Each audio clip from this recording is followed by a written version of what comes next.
तर ह्या 450 कोटीचं आतापर्यंत दुहेरी पाईपलाईन का पूर्ण नाही त्यांनी? तर केवळ कमिशन खाण्यासाठी ही स्मार्ट सिटी निर्माण झाली. म्हणजे ह्यांना फक्त काय करायचं नाही, देशामध्ये फक्त हिंदू मुस्लिम जातीय धर्मांचा वापरायची. मला त्याचं उत्तरच दडलं आहे की त्यांनी प्रत्येक वेळी या ठिकाणी उमेदवार बदललेला. म्हणजे जर तुमच्याकडून जर खरा विकास झाला असता तर तुम्ही तुमचा उमेदवार बदललाच नसता. हे अमित शहा नरेंद्र मोदींची एक पॉलिसी आहे की काही झालं तर त्याचा फायदा गुजरातला व्हायला पाहिजे. आता मला सांगा, महिलांचं म्हणताय, अहो ज्या कुस्तीगिरांनी महिला कुस्तीगिरांनी आंदोलन केली, त्या ज्याच्या विरोधात आंदोलन केलं त्यांना तुम्ही तिकीट डिक्लेअर करताय. म्हणजे याचा अर्थ ही तुमची महिलांविषयी मानसिकता. आणि राम सातपुते इकडे म्हणतात की $= 86 रुपये = ₹1 करू, $= करू. हे पॉसिबल आहे का साहेब? सध्याला हे पॉसिबल नाही आहे. काय तुम्ही अर्थतज्ञ आहात का अनर्थतज्ञ आहात? राम मंदिर त्यांच्यासाठी राजकारणाचा विषय असेल, भगवान श्रीराम हे त्यांच्यासाठी राजकारणाचा विषय असेल, आमच्यासाठी तो आस्थेचा विषय. अहो तो जे राम मंदिर आहे, ते राम मंदिराची पहिली दार उघडी करण्याचं काम आमचे पंतप्रधान स्वर्गीय राजीवजी गांधी यांच्या काळात झालं आहे. हे कुठं सांगतात की राम मंदिर यांनी काय मोठं हे काम केलं नाही आहे? बरं, ह्यांनी मंदिर म्हणजे त्यांनी बांधलं नाही, सर्व जनतेचा पैसा आहे. उगा याचा फक्त लोकांमध्ये प्रोपगंडा निर्माण करायचा, लोकांमध्ये भ्रम निर्माण करायचा आणि याचा वापर करायचा, फक्त धर्मांधता वाढवण्यासाठी वापर करायचा. ही भाजपाची जुनी खेळ आहे की स्मार्ट सिटीचे या ठिकाणी जे कॉन्ट्रॅक्टर आहेत ते सर्व सब कॉन्ट्रॅक्ट घेतलेले लोक ही भाजपाची नगरसेवक आहेत. मला वाटतं यांचं काय की बहुतेक आपल्या महाराष्ट्रावर विशिष्ट राग आहे की, कारण काय छत्रपती शिवाजी महाराजांनी 2दा सुरत लुटली, याचा बदला ते महाराष्ट्राकडून घेतात का की असं मला वाटतं. मराठ्यांवर म्हणजे अक्षरशः अबालवृद्ध असतील, महिला असतील, यांच्यावर ज्या अमानुष पद्धतीने लाठीचार केला ते मला वाटतं ते मराठी कधी विसरणार नाही केलं. त्यामुळे सर्व समाज आहेत निश्चितपणानं भाजपाला ह्या 2024च्या इलेक्शनमध्ये निश्चितपणानं त्यांना पराभव दाखवल्याशिवाय राहणार नाही. मला सांगा, राम सातपुतेकडे स्वतःकडे मानाल मुद्दे कुठे आहेत की मी सोलापूर शहरासाठी काय करतो, काय करणार आहे? ते स्वतः स्थानिक नसल्यामुळं शेवटी त्यांना नरेंद्र मोदींचा आधार घेतल्याशिवाय त्यांच्याकडे पर्याय नाही आहे. मग सोलापूरसाठी वेगळा फॉर्म्युला वापरायचा आणि माढ्यामध्ये मात्र तुम्ही उमेदवार रिपीट करता. खरं तर प्रणिती शिंदे = विकास असं म्हणलं तर वावगं ठरणार नाही. मला सांगा, पियुष गोयलांच्या घरी घराणेशाही नाही, त्यांच्या घरी तर त्यांचे वडील खासदार होते, आई मंत्री होत्या, स्वतः पियुष गोयल मंत्री आहेत. म्हणजे काँग्रेसला फक्त घराणेशाही म्हणायचं आणि भाजप मात्र आम्ही घराणेशाही म्हणायचं नाही. हेच राम सातपुते स्वतः म्हणतात की मी मराठा आरक्षणाचा प्रश्न मिटल्याशिवाय फेटा घालणार नाही. याचा अर्थ तो प्रश्न मिटलेला नाही हे स्वतः कबूल करतात. म्हणजे आम्हाला न्याय मिळालाच नाही आहे आणि असं म्हणतात ते म्हणतात आणि दुसऱ्या दिवशी लगेच फेटा बंद करतात. पण नरेंद्र काळे सुद्धा महापालिकेत होते, विरोधी पक्षनेते म्हणून काम केलं त्यांनी. पण हे करत असताना त्यांना माहीत आहे की महापालिकेत गेल्या 5 वर्षांमध्ये आपण काय केलं नाही, त्यांचं मन त्यांना सांगतं आहे. आणि सोलापूरकर निश्चितपणे जाब विचारल्याशिवाय राहणार नाही. जे शिंदे साहेबांनी जो रस्ता मंजूर करून आणला सोलापूर पुणे आणि सोलापूर टू हैदराबाद, त्याचं उदाहरण ते करायला लागते सोलापूर. म्हणजे आम्ही उमेदवार म्हणून आम्ही कोणाचा आधार घेतला असं म्हणत असेल तर मला वाटतं की मला वाटतं ते त्यांची ती दुबळी मानसिकता आहे किंवा ते मला ते सुसंस्कृतपणाचं किंवा अपरिपक्वतेचं लक्षण आहे असं मला व्यक्तिशः वाटतं. जे मूळ SC कॅटेगरीतले लोक आहेत ते निवडून यायच्याऐवजी या ठिकाणी जातचोर खासदार या ठिकाणी उभा केला आणि जातीचं राजकारण या ठिकाणी सोलापूरमध्ये पसरवायचा प्रयत्न केला. मुळातच राम सातपुतेंकडे कुठले मुद्दे नसल्यामुळं या ठिकाणी नरेंद्र मोदींना बघून मतदान करा हे दुर्दैव त्यांना मनाची पाहिजे. तुम्हाला निवडणुका लढण्यासाठी रामाचा आधार घ्यावा लागतो, यापेक्षा दुर्दैव मला वाटतं भाजपच काही नसेल. जेव्हा 2014 साली आमचा पराभव झाला होता त्यावेळी पण परिस्थिती अशी होती की आमचेच 5 आमदार होते आणि 1 आमदार भाजपचा होता. त्यावेळी पण आमचा पराभव झालाच ना. म्हणजे काय म्हणायचं, तुम्हाला शहराच्या विकासापेक्षा तुमचे हेवेदावे, तुमचे इगो इतके मोठे आहेत की तुम्हाला त्या शहराचा विकास नको, पण आमचे इगो मात्र सांभाळले गेले पाहिजे. निम्मे लोक ज्यांच्यावर आरोप झाले भ्रष्टाचाराचे त्यांनाच तुम्ही पक्षामध्ये देत आहे. याचा अर्थ भाजपा हा भ्रष्टाचाराला सपोर्ट करतो आणि ते म्हणतात की 400 पारचा आकडा. 400 पार ही निव्वळ लोकांना या ठिकाणी बुद्धिभेद करण्यासाठी वापरले ट्रिक करतात. आणि त्यांनी काय केलं, विशेष निधी आणला, 50 कोटी विमानतळाला आणले या ठिकाणी. ह्यांनी काय केलं, 2.5 वर्षामध्ये 5 रुपये तरी विमानतळाला दिलेत.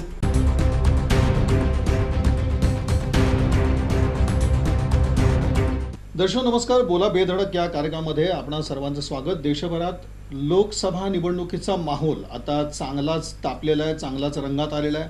अगदी महाराष्ट्राचा विचार आपण करायचा म्हटल्यानंतर इथं महायुती आणि महाविकास आघाडी अशी कमालीची चुरस आपल्याला राज्यामध्ये दिसून येते. आणि त्यातही आपण जेव्हा सोलापूर आणि माढ्याचा विचार करायला लागतो त्यातही आपण सोलापूरचाच जर विचार करायचा म्हटल्यानंतर इथं आता सरळ भाजपा आणि काँग्रेस अशी एक सरळ लढत होते. आणि ही सरळ लढत होत असताना मतदारांच्या मनामध्ये नेमकं काय आहे? भाजपनं गेल्या 10 वर्षामध्ये जी आश्वासनं दिली होती किंवा 10 वर्षाचा जो खासदारकीचा काळ होता तर तो जनतेची अपेक्षा पूर्ण करणारा होता का? आणि याचबरोबर आता काँग्रेसला जर हा गड पुन्हा एकदा आपल्याकडं खेचायचा असेल तर ही एक जी आव्हानात्मक परिस्थिती आहे त्यामध्ये एकंदरीत आज महाविकास आघाडी म्हणून हा आत्मविश्वास कशा पद्धतीचा आहे? हे सगळं वातावरण खऱ्या अर्थानं आता आपण पाहायला गेल्यानंतर या लढतीचा म्हणजे काउंटडाऊन सध्या सुरू झालेला आहे. एक 10-12 दिवस आता या मतदानासाठी म्हणून शिल्लक आहेत आणि अशा एकंदरीत पार्श्वभूमीवरती आपण या बोला बेधडकच्या व्यासपीठावरती प्रमुख राजकीय पक्षांचे जे नेते आहेत, पदाधिकारी आहेत, त्यांना आपण निमंत्रित करत असतो आणि आज बोला बेधडक या कार्यक्रमामध्ये काँग्रेसचे माजी नगरसेवक ॲडव्होकेट विनोद भोसले सहभागी झालेले. भोसले साहेब, आपलं स्वागत. नमस्कार. खरं तर विनोद भोसले हे जे आहेत ते कट्टर पदाधिकारी काँग्रेसचे, अशी त्यांची एकंदरीत ओळख आणि सडेतोड अशी भूमिका ते सातत्याने मांडत असतात, मनातले विचार स्पष्टपणे बोलून दाखवतात आणि काँग्रेसच्या प्रत्येक आंदोलनाच्या प्रसंगी असेल किंवा एकंदरीत जी काँग्रेसची जी भूमिका ठरवायची असेल तर त्यामध्ये ॲडव्होकेट विनोद भोसले हे नाव आपल्याला प्रकर्षानं समोर येतं. भोसलेचं आपण म्हटलं की काउंटडाऊन सुरू झाला, खऱ्या अर्थानं 10-12 दिवस आता मतदानासाठी शिल्लक आहेत आणि त्यातही आपण असं पाहिलं तर प्रणिती शिंदे आमदार यांनी आधीपासूनच काहीतरी प्रचाराची एक तशी रणनीती आखलेली होती. उमेदवारी जाहीर होण्याच्या आधीपासूनच खऱ्या अर्थानं तो एक प्रचार सुरू होता. आता मात्र राहुल गांधींची सुद्धा सभा झालेली आहे आणि यानंतर मात्र तुमचा आत्मविश्वास कशा पद्धतीचा? निश्चितपणानं सर्वप्रथम काल जी राहुलजी गांधी यांची सभा झाली त्यामुळे सामान्य काँग्रेसच्या कार्यकर्त्यामध्ये एक उत्साहाचं वातावरण आहे आणि प्रणिती शिंदेंचं तुम्ही सांगितल्याप्रमाणे खरं तर Praniti Shinde is equal to विकास असं म्हणलं तर वावगं ठरणार नाही. जर आपण जिल्ह्यामध्ये पाहिलं की उमेदवारी मिळण्याच्या काही दिवसात आधीपासूनच त्यांनी या ठिकाणी प्रचार सुरू केला होता, पण त्यांच्या उमेदवारीच्या आधी उमेदवारी डिक्लेअर व्हायच्या आधी ते प्रचार करत होते, ते काँग्रेस पक्षाचा म्हणून करत होत्या. ज्या दिवशी त्यांची उमेदवारी डिक्लेअर झाली ॲज अ प्रणिती शिंदे म्हणून काँग्रेस पक्षा म्हणजे त्यांचा स्वतःचा प्रचार सुधारला असं म्हणत वावगं ठरणार नाही. काँग्रेससाठी वातावरण निर्मिती करण्याचं काम आतापर्यंत शिंदे कुटुंबियांनी वारंवार केलं आहे आणि जर आपण पाहिलं की आता तुम्ही बोलताना उल्लेख केला की 10 वर्षामध्ये या ठिकाणी भाजपाने काय केलं किंवा सोलापुरामध्ये विकास झाला की नाही, मला त्याचं उत्तरच दडलं आहे की त्यांनी प्रत्येक वेळी या ठिकाणी उमेदवार बदललेला. म्हणजे जर तुमच्याकडून जर खरा विकास झाला असता तर तुम्ही तुमचा उमेदवार बदललाच नसता. हे त्याला ते लोकशाहीचं लक्षण आहे असं म्हणतात. आमच्याकडं उमेदवार जे आहेत ते किंवा निवडणूक लढवणारे आमच्याकडं बरीचशी मंडळी. हाच फॉर्म्युला तुम्ही माढ्यामध्ये का वापरला नाही? हाच फॉर्म्युला तुम्ही रावसाहेब दानवेच्या ठिकाणी का वापरत नाही? हाच फॉर्म्युला तुम्ही महाराष्ट्राच्या इतर मतदारसंघामध्ये का वापरत नाही? तो फॉर्म्युला तुम्ही सोलापूरमध्येच का वापरता? मग त्या ठिकाणी म्हणजे आमच्या त्या ठिकाणी म्हणजे सोलापूरला विकास झाला म्हणजे त्या ठिकाणी विकास झाला नाही म्हणजे तुम्ही दुटप्पी भूमिका घेताय. मग सोलापूरसाठी वेगळा फॉर्म्युला वापरायचा आणि माढ्यामध्ये मात्र तुम्ही उमेदवार रिपीट करता, बाकीच्या ठिकाणी मतदारसंघामध्ये तुम्ही उमेदवार रिपीट करता. म्हणजे सोलापूरसाठी असं जबाब तुम्ही का करता? नाही, भाजपचा उमेदवार जे आहे ते राम सातपुते आजही विकासाच्या मुद्द्यावरतीच ते बोलतात आणि त्यांनी मध्यंतरी आव्हान असं देखील दिलेलं होतं की कोणत्याही चौकात माझी विकासावर बोलायची तयारी आहे.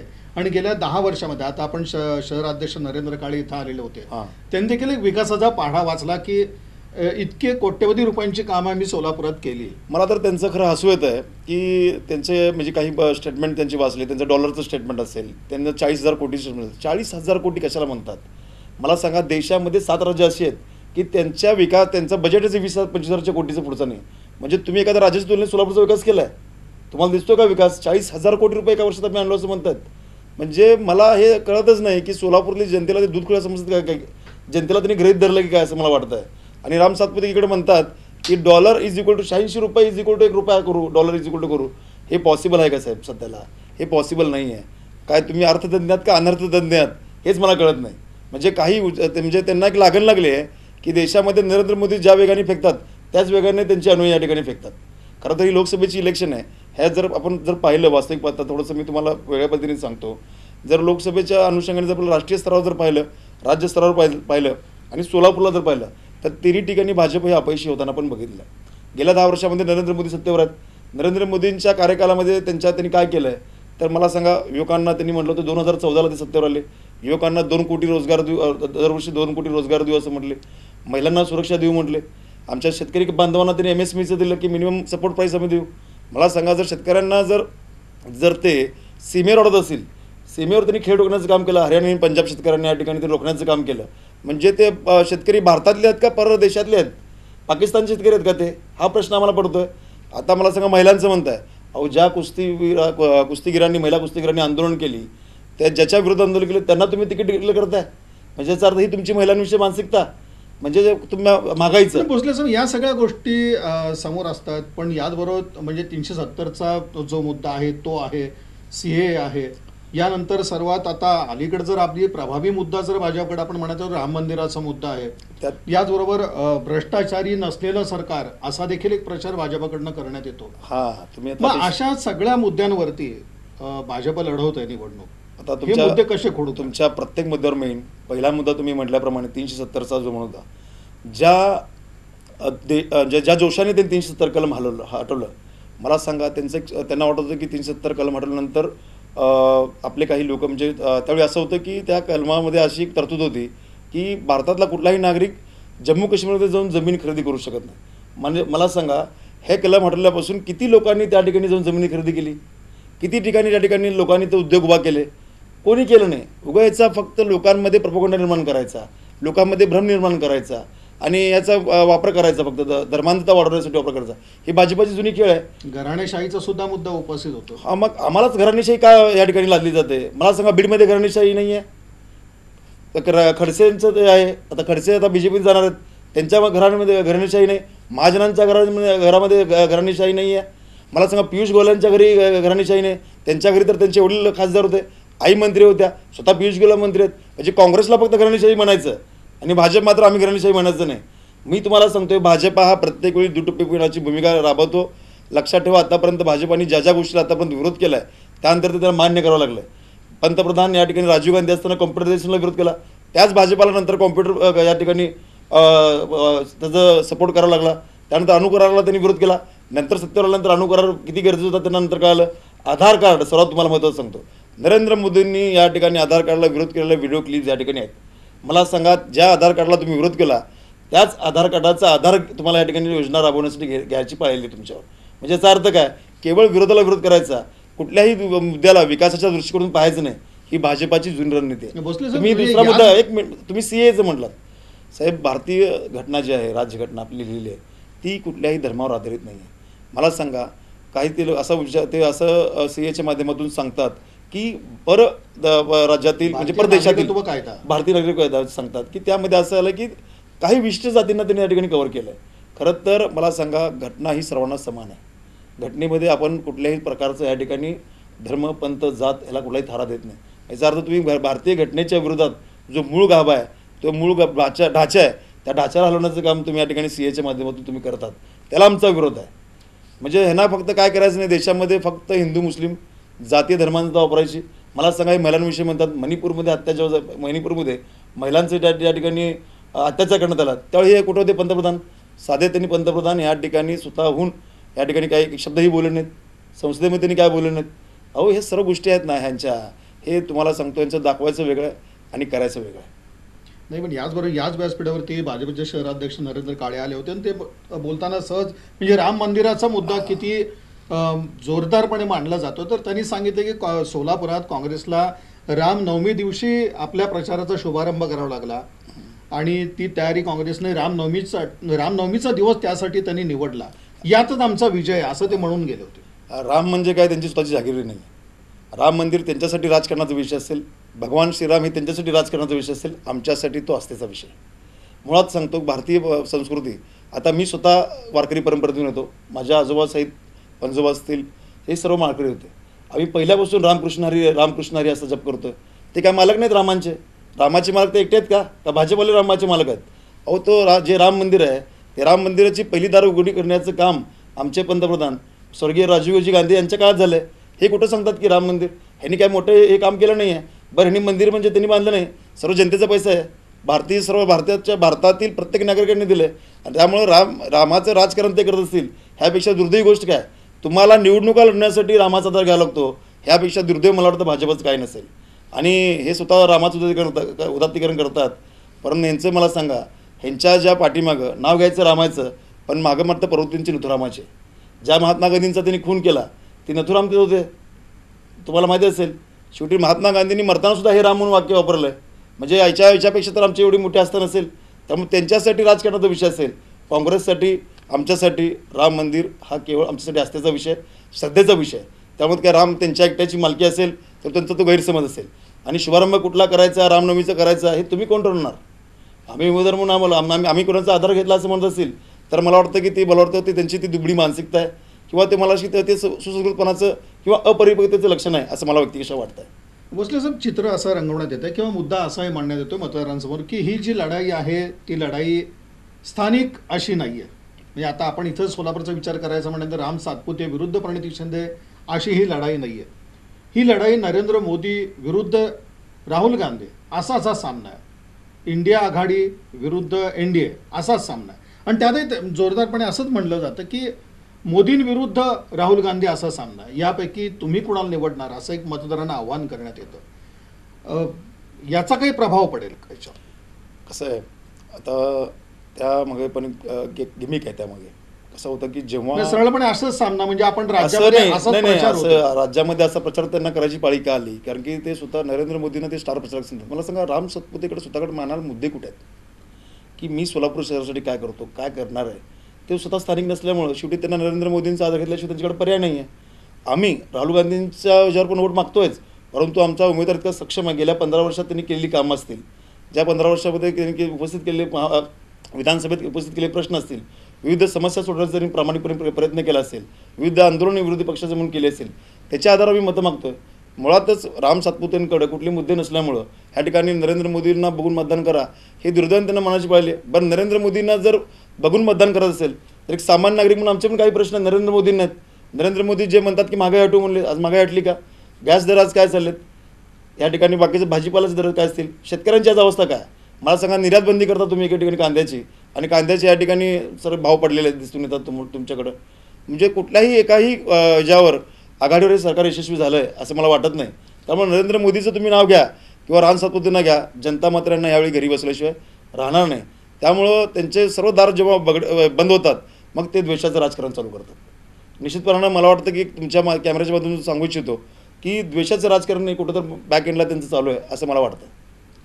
भोसले साहेब, आपण पाहिलं म्हणजे 2 निवडणुकींचा आपण जर एक दाखलाच द्यायचा म्हणलं, दोन्ही वेळच्या निवडणुका, तसं पाहिलं तर केवळ मोदी आणि मोदी किंवा एक कमळ चिन्हच अशा एका धर्तीवरती त्या वातावरणात त्या निवडणुका झाल्या.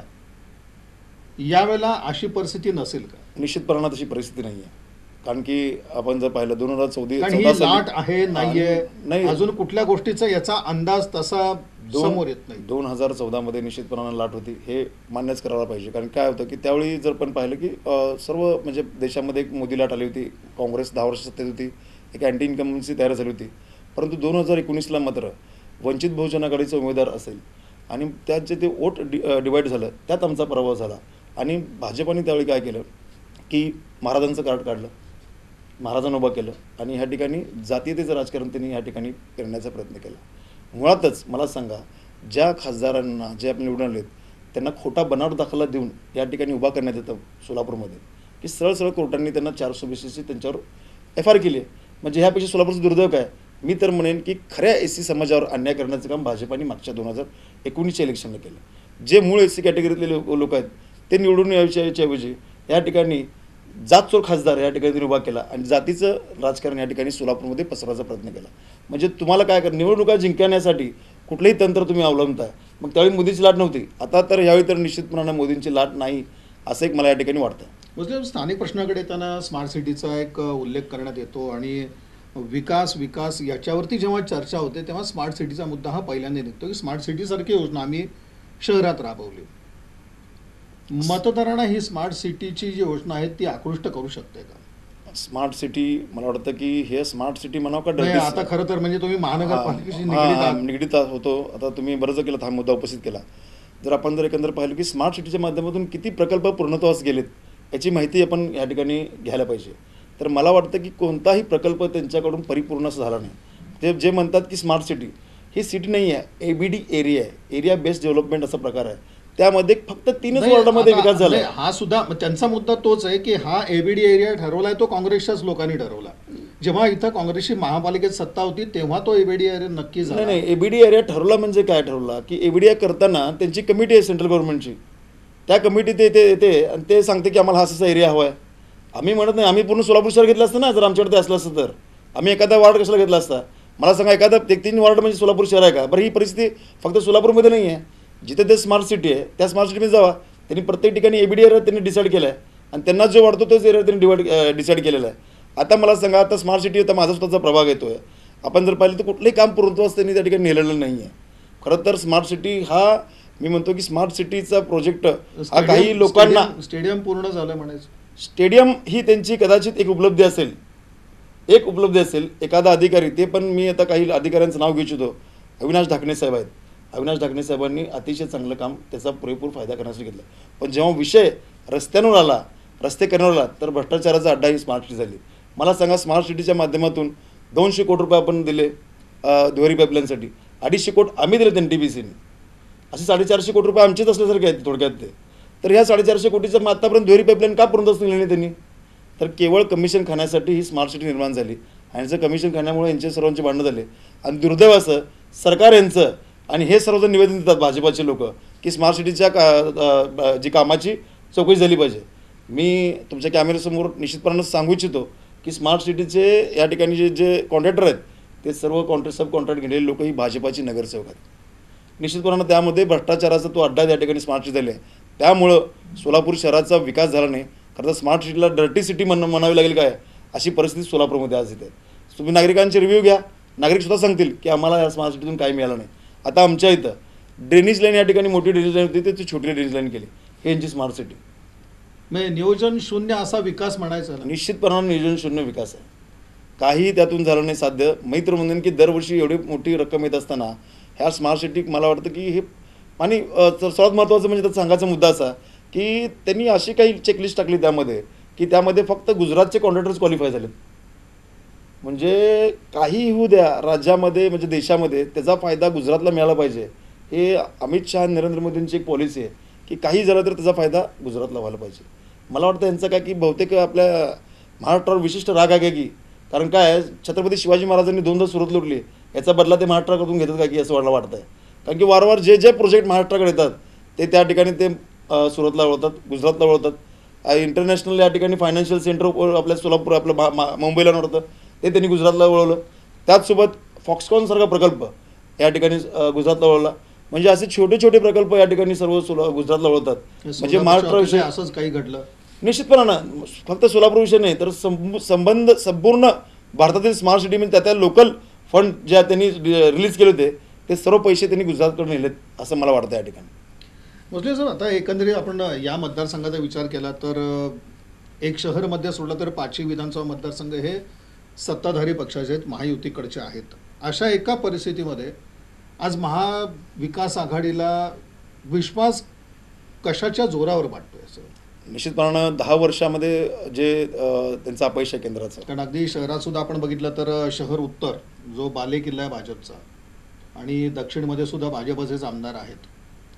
2014 साली जेव्हा इलेक्शन झालं होतं, जेव्हा 2014 साली आमचा पराभव झाला होता, त्यावेळी पण परिस्थिती अशी होती की आमचेच 5 आमदार होते आणि 1 आमदार भाजपचा होता. त्यावेळी पण आमचा पराभव झालाच ना. पण ह्यावेळी अगदी तीच परिस्थिती अशी आली विरोधी पक्षांवर. त्यांचे 5 आमदार आहेत आणि आमचा फक्त 1च आमदार आहे की स्वतःच जे इलेक्शन लढवत आहेत.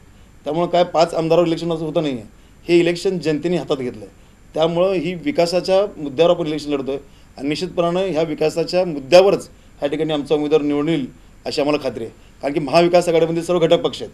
त्यामध्ये राष्ट्रवादी काँग्रेस पार्टी असेल, माकप असेल, शिवसेना उद्धव बाळासाहेब ठाकरे गट असेल, आम आदमी पार्टी असेल, ही सर्व एक दिलाने या ठिकाणी लढत आहेत.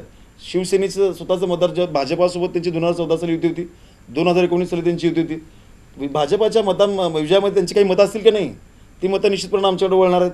स्वतः राष्ट्रवादीची मतं आहेत. अजित पवारांसोबत मला वाटतं की त्यांच्यासोबत मतं खेचणारे कोणा गेलेत असं मला वाटत नाही. त्यामुळं निश्चितपणानं सामान्य मतदार हा आमच्या पाठीमागं आहे आणि निश्चितपणानं आमचा विजय हा निश्चित आहे. महाविकास आघाडी म्हणून तुम्हाला तो एक समन्वय कशा पद्धतीने वाटतोय? म्हणजे आता आपण बघतोय सामनात जो ज्या पद्धतीची सगळी फाईट आहे, आपण आत्तापासून म्हणजे बहुतेक वेळेला असं पाहिलं की फक्त एक काँग्रेसचीच कुठेतरी एक आघाडी दिसते या प्रचारादरम्यान काँग्रेसची. आता अर्थात काँग्रेस उमेदवार एक असं असणार आहे की काँग्रेसजन मोठ्या प्रमाणात असतील, पण हे जे बाकीचे पक्ष आहेत ते तेवढ्याच ताकदीने ह्यामध्ये लागलेत काय? नाही, निश्चितपणे लागलेत. कारण की काय होतं की तुम्ही म्हणता तो मुद्दा असता की काँग्रेसचा उमेदवार असताना निश्चितपणे काँग्रेसची थोडीशी तुम्हाला जास्त लोक दिसणार की प्रचार आघाडीवर आमचे लोक दिसणार काय करणार. पण याचा अर्थ असा नाही की ते कुठं पिछाडीवर आहेत. महाविकास आघाडीचे घटक पक्ष म्हणून निश्चितपणानं आज सोलापूर शहर उत्तरमध्ये बघतोय की महेश कोटे अतिशय मोठ्या प्रमाणात ताकदीने काम करतात. सुधीर खडमल साहेब त्यांच्या पक्षाचे अध्यक्ष म्हणून अतिशय जोमाने त्यांना सर्वांना सहकार्य करत आहेत.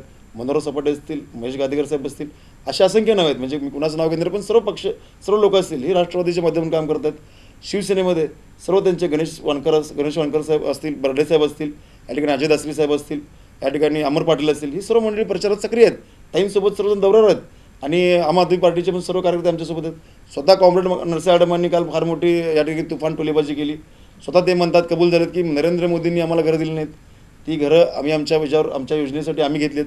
म्हणजे अशा प्रकारे सर्व महाविकास आघाडीतील घटकपक्ष त्यांच्या पद्धतीने आमच्यासोबत आहेत आणि ते निश्चितपणे ह्या ठिकाणी अजून 12 दिवसामध्ये अतिशय जोमाने या ठिकाणी काम करतील. भोसले साहेब, आपण पाहतोय म्हणजे जी मंडळी खरं तर काँग्रेसच्या विरोधात होती किंवा आत्ताचे ज्या उमेदवार आहेत त्यांच्या विरोधातले होते आणि आता मात्र एका महाविकास आघाडीमुळं त्यांना मिळून एक प्रचार करावा लागतो आहे, हे एक वातावरण काय सांगतं? नाही, राजकारणामध्ये काही गोष्टी घडत असतात. म्हणजे मला तुमचा प्रश्न समजला नाही की आमच्या उमेदवाराच्या खरं म्हणजे विरोधात एक दिलानं हे सगळं काही चाललेलं आहे का? नाही, पण तुम्ही जो प्रश्न विचारलात की आमच्या उमेदवाराच्या विरोधात, मला वाटत नाही की त्यांनी कुठंही एकानेही स्टेटमेंट केलं नाही. स्वतः महेश कोटे आमच्या विरोधात एकदा एक इलेक्शन लढलं, पण त्यांनी स्वतः म्हणले की राजकारणात मी विसरून गेलो. ते राजकीय विरोध राजकीय विरोध होतो म्हणा. तर मग ते काय, विरोध हा तात्पुरता असतो, राजकारण हे तत्कालीन. की ज्यांनी काही तात्विक मुद्दे मांडत काँग्रेस सोडली हां, आणि आता मात्र पुन्हा काँग्रेसचाच प्रचार करावा लागला. निश्चितपणानं शेवटी महाविकास आघाडीचा त्यांना धर्म पाळावा लागेल, कारण की शेवटी आमचं लक्ष एकच आहे की भाजपाला संपवणं. कारण की आज जर आम्ही भाजपाला संपवलं नाही तर देशामध्ये लोकशाही राहील का नाही हा प्रश्न सामान्य लोकांच्या मनामध्ये.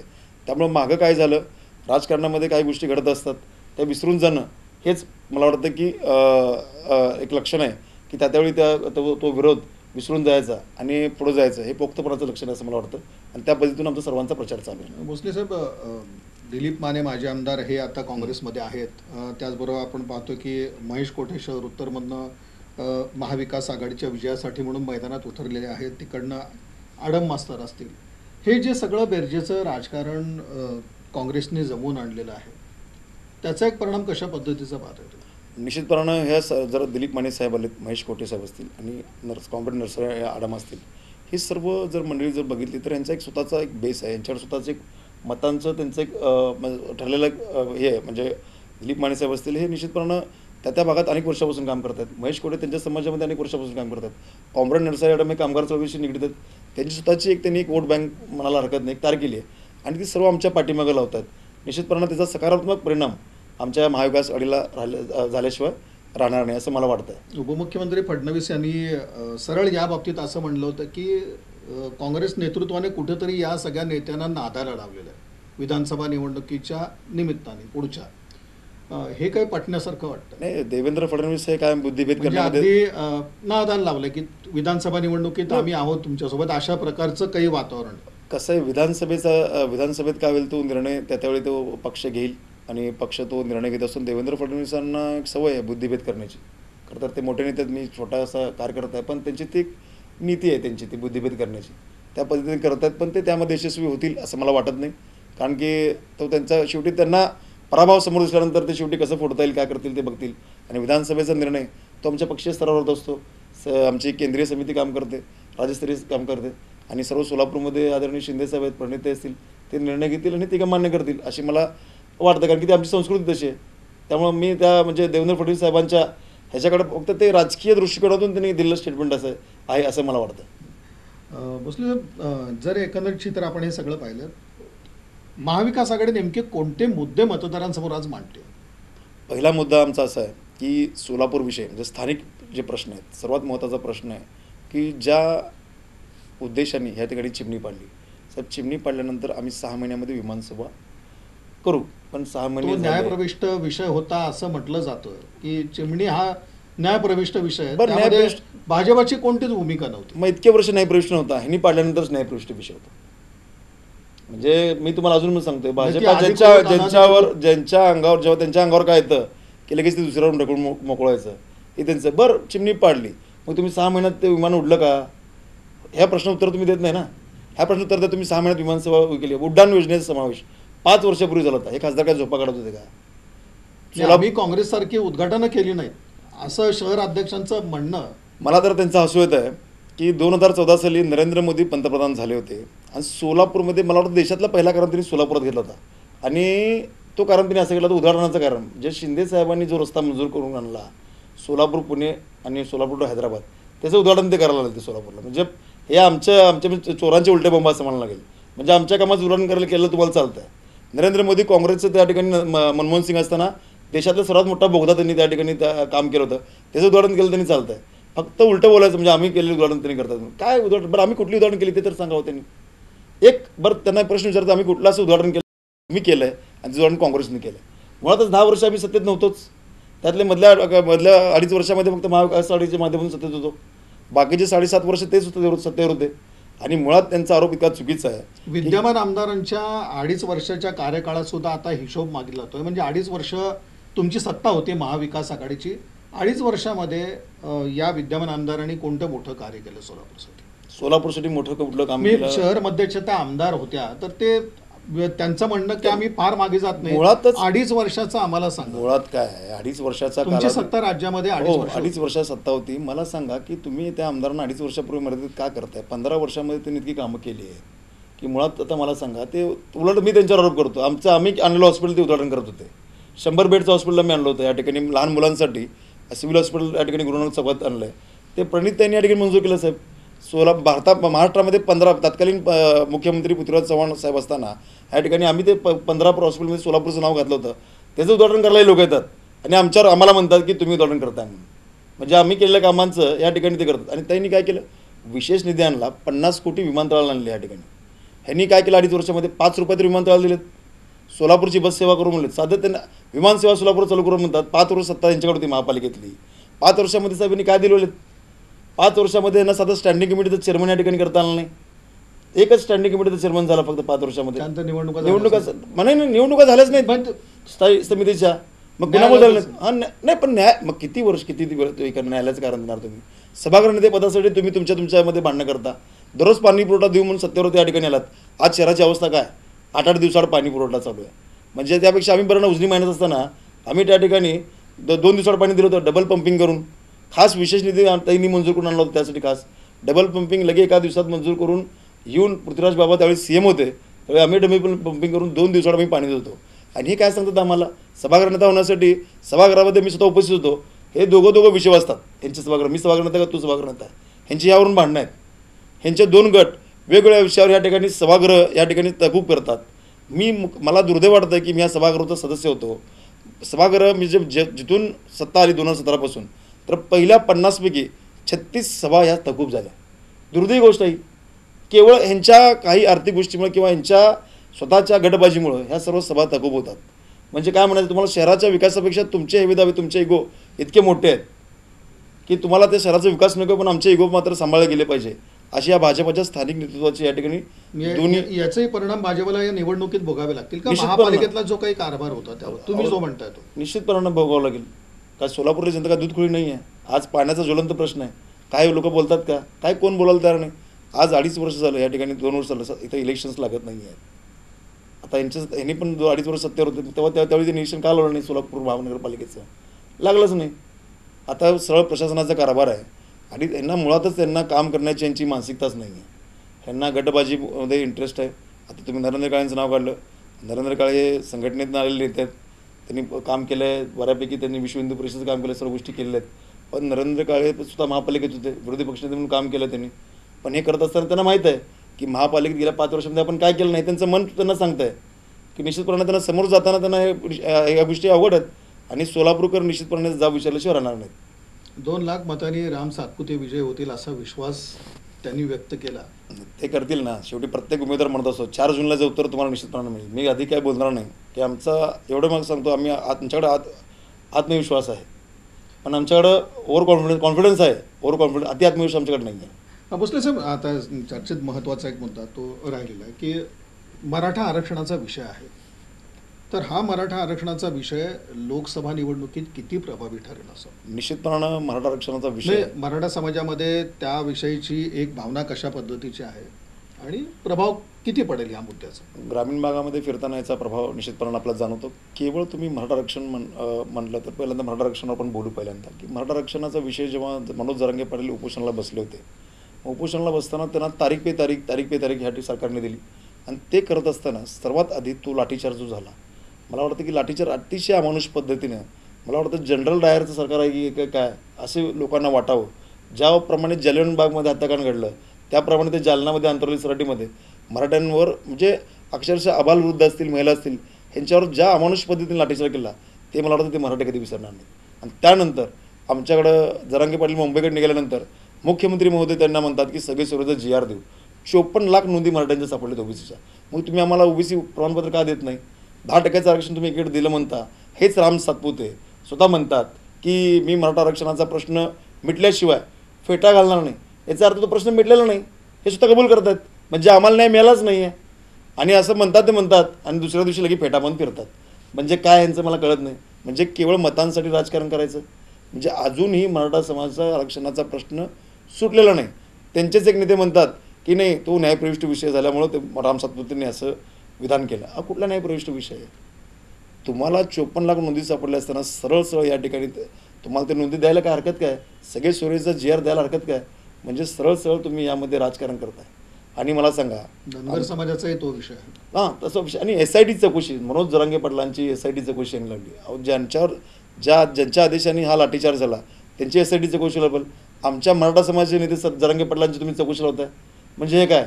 म्हणजे निश्चितपणे मराठ्यांच्या भावना कुठं दुखावल्यात. निश्चितपणे मराठे येणाऱ्या काळामध्ये त्या पक्षाला जागा दाखवल्याशिवाय राहणार नाहीत. आणि दुसरी गोष्ट आरक्षणाच्या मुद्द्यावर मला आता धनगर आरक्षण असेल, मुस्लिम आरक्षण असेल, धनगर आरक्षणामध्ये तर 2014 साली देवेंद्र फडणवीस बारामतीला गेले आणि तमाम धनगर बांधवांना त्यांनी लिहून दिलं की 2014ला जर सरकार आलं तर पहिल्या कॅबिनेट बैठकीमध्ये तुम्हाला आम्ही आरक्षण देऊ. म्हणजे धनगर बांधवांची शुद्ध फसवणूक या ठिकाणी केली.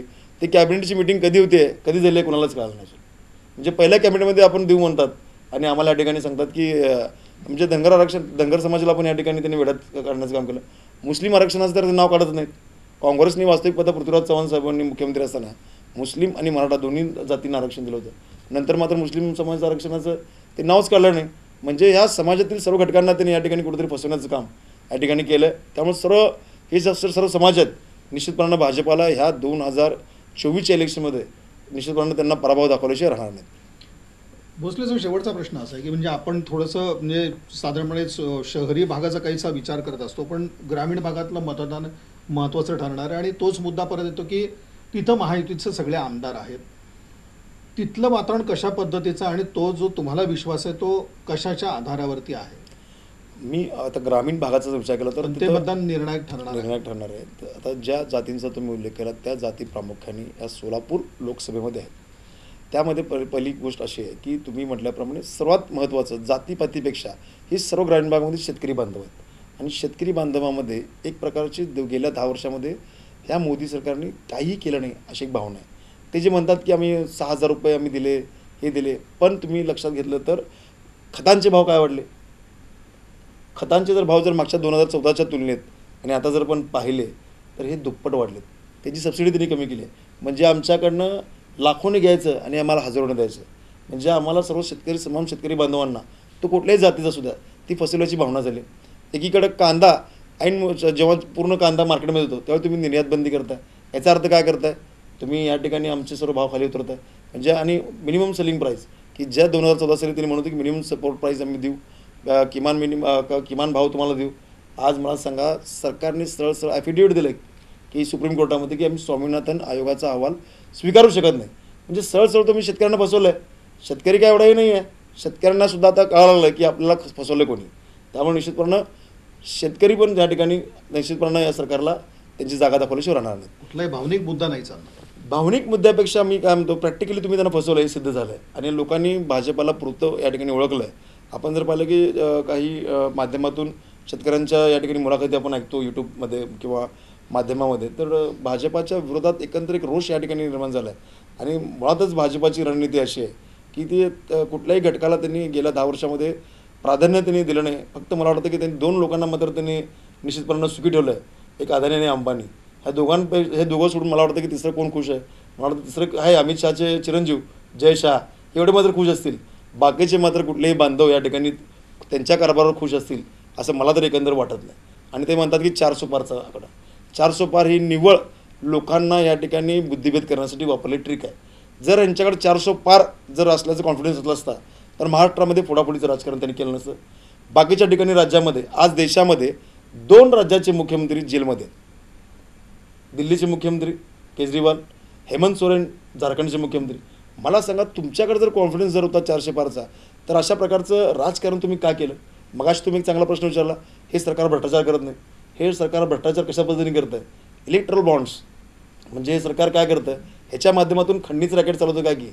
मला सांगा, जर आपण बघितलं तर त्यांचं कोऑर्डिनेशन जर केलं किंवा कोरिलेशन जर केलं की जेव्हा जेव्हा ईडीच्या दाढी पडतात त्याच वेळेस त्या कंपनीकडनं ह्यांना इलेक्ट्रल बॉन्ड्सचे देणग्यासोबत प्राप्त होतात. याचा अर्थ सरळ हे खंडणी बाध्य आहेत. सरळ ईडीचा वापर स्वतःच्या पक्षाला मर्यादा मिळवण्यासाठी करतात. म्हणजे तुम्ही अशा पद्धतीने भ्रष्टाचार शांत करताय. झोप लागते. शांत. मग आता मला सांगा, हर्षवर्धन पाटलासारखे नेते स्वतः म्हणतात, जे अजित पवारांना आरोप करतात की 70,000 कोटीचा घोटाळा त्यांनी केला, त्यांना ते पक्षात स्थान देतात. आमचे नेते आधीचे काँग्रेसचे नेते माजी मुख्यमंत्री अशोक चव्हाण त्यांच्यावर घोटाळेबाज म्हणून आरोप करतात आणि त्यांना या ठिकाणी पक्षात घेतात. म्हणजे चाललं काय आहे देशामध्ये? मग तुम्ही मला सांगा, तुमच्याकडे असं काही विशिष्ट काय यंत्र आहे का? का तुमची वॉशिंग मशीन आहे का की तुमच्यामध्ये आलं, तुमच्या पक्षामध्ये आल्यानंतर बाकीचे सर्व स्वच्छ होतात? असं काय आहे का? तुम्हाला मला सांगा, निम्मे लोक ज्यांच्यावर आरोप झाले भ्रष्टाचाराचे त्यांनाच तुम्ही पक्षामध्ये घेताय. याचा अर्थ भाजपा हा भ्रष्टाचाराला सपोर्ट करतो, भ्रष्टाचार करणाऱ्या माणसासोबत राहतो. हे सरळ सिद्ध होतं आहे. मग ते ना खाईंगा ना खाणू देऊंगा, हे सर्व मला वाटतं की हे सर्व पोकळ गोष्ट आहे त्यांच्या. हे फक्त दाखवतात. मी मगाशी म्हणल्याप्रमाणे भाजपाची दाखवायचे दात वेगळे आहेत आणि खायचे दात वेगळे आहेत. पण ही जनता मात्र यांना पुरून उरले. या 7 मेच्या इलेक्शनमध्ये निश्चितपणे त्यांना जागा दाखवल्याशिवाय राहणार नाही असं मला वाटतं. भाजपने फक्त 2 लोकांचंच भलं पाहिलं, अदानी आणि अंबानीचाच विचार केला आणि त्यामुळं सामान्य लोकांमध्ये, जनतेमध्ये भाजपाविषयीचा कमालीचा रोष आहे. आणि ही निवडणूक भावनेच्या आधारावर नाही, तर यावेळेला विकासाच्या मुद्द्यावरती आणि एकंदरीत जो भाजपाचा कार्यकाळ 10 वर्षाचा झाला, तर त्याचा हिशोब आता जनता चुकवल्याशिवाय राहणार नाही असा दावा काँग्रेसच्या वतीनं करण्यात येतो आहे. आणि निश्चितच यावेळेला परिवर्तन होईल. सोलापूर, माढा हे दोन्ही मतदारसंघ आम्ही खेचून आणू असा एक विश्वास काँग्रेसचे इथले आपले माजी नगरसेवक ॲडव्होकेट विनोद भोसले यांनी व्यक्त केला. हा काँग्रेसचा दावा असला तरी जनतेच्या मनात काय हे समजायला 7 मेचा दिवस उजाडावा लागेल आणि त्यानंतर 4 जूनचा दिवससुद्धा अत्यंत महत्त्वाचा असा असणार आहे. त्यावेळेला जनतेचा कौल, जनमताचा कौल, जनमानस हे सगळं समोर येणार आहे आणि तेव्हाच आपल्या देशाचं चित्र स्पष्ट होणार आहे. बोला बेधडक या कार्यक्रमामध्ये ॲडव्होकेट विनोद भोसले सहभागी झाले आणि त्यांच्या स्वभावाला साजेशी अशा पद्धतीने त्यांनी आपली भूमिका पक्षाची, नेहमीच ते पक्षाची भूमिका पोटतिडकीने मांडत असतात, इथं देखील तशाच पद्धतीनं त्यांनी एक आपले विचार मांडले. याबद्दल BR न्यूजच्या वतीनं त्यांचा मनपूर्वक आभार. धन्यवाद.